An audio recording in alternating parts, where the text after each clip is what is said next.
Tonight, the audience, we will be part of her co-star.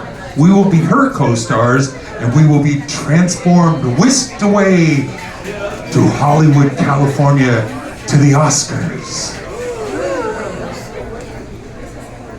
And here to present the first award, Ms. Giovanni Evelyn Martinelli.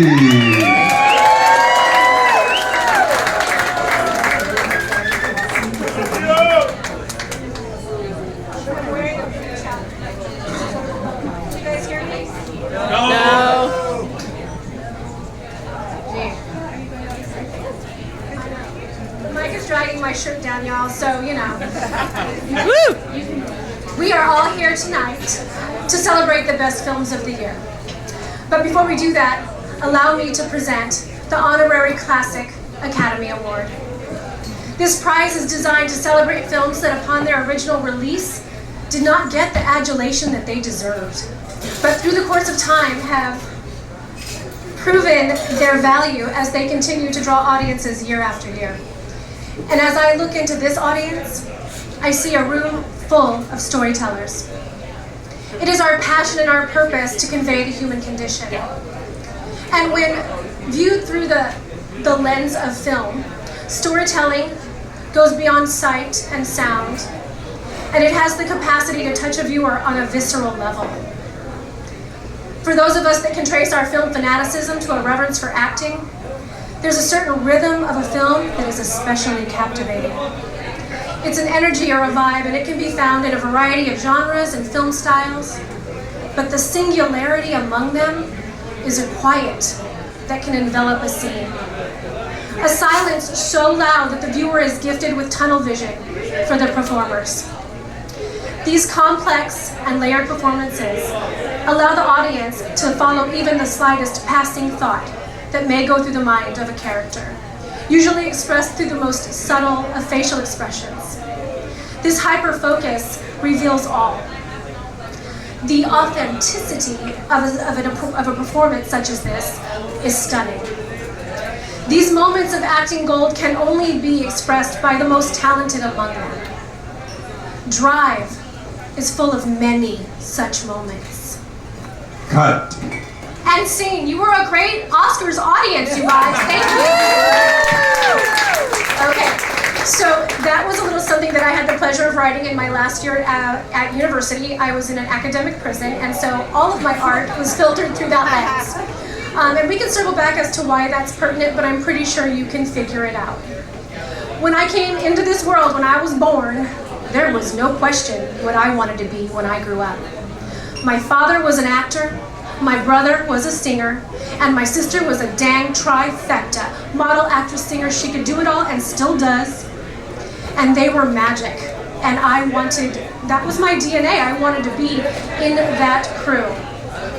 My debut would come soon enough. My big break also came in kindergarten, Miss Page. Kindergarten it was. Some of you know I went to a private school that thought it was a fucking Ivy League college. Excuse me, have fun.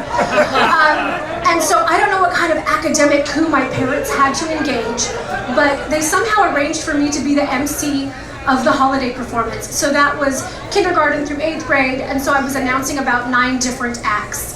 Now, you don't know this about me, but I was a preemie. So when I was born, I was about 3 pounds, which is what? The size of your average cheeseburger? Yeah? So I had barely turned 5. My birthday is in September. So I had barely turned 5. I need my bag, please. The props person, please. It's right there up front, Miss Allie. So my mom was the best stage mom. I did not have a ruffle or a curl out of place. And my father was my first director. And to this day, I will always remember my first note, "Don't eat the microphone." And to this day, I try not to eat the microphone. So just to give you some visual perspective, I actually have the dress I wore the night of that performance.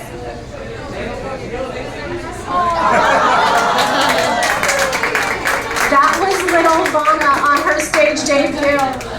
It's crazy that I still have that. By the time I was about 9 years old, and I'm getting low on time, so by the time I was about 9 years old, my aspirations became very serious. So I can't tell you all of the things I did to try to get discovered, but there were many of them, and I will tell you my favorite one.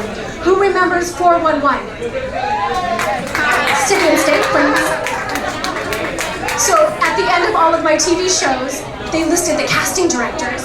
I wrote down all of their names and looked them up through information so I could call them and tell them, you don't know me, but I'm amazing. And I'm like 9 years old. That is indicative of the audacity of a child to dream, living in a world that kept telling me that I needed to come up with something more realistic and that my dreams were not of value or not realistic. And so that theme would continue, and I think that's a generational DNA type of thing. I came from a blue-collar survival background, and so we go through survival and not thrive. Do you know what I mean? So, and I'm sorry, I'm running out of time, so I'm gonna cram it all in. When I was 20 years old, my boyfriend asked me, what are you gonna do if it doesn't work out? And without hesitation, I said, I guess I'm gonna be very involved with my local theater. Where are we right now? Motherfucker, there we are.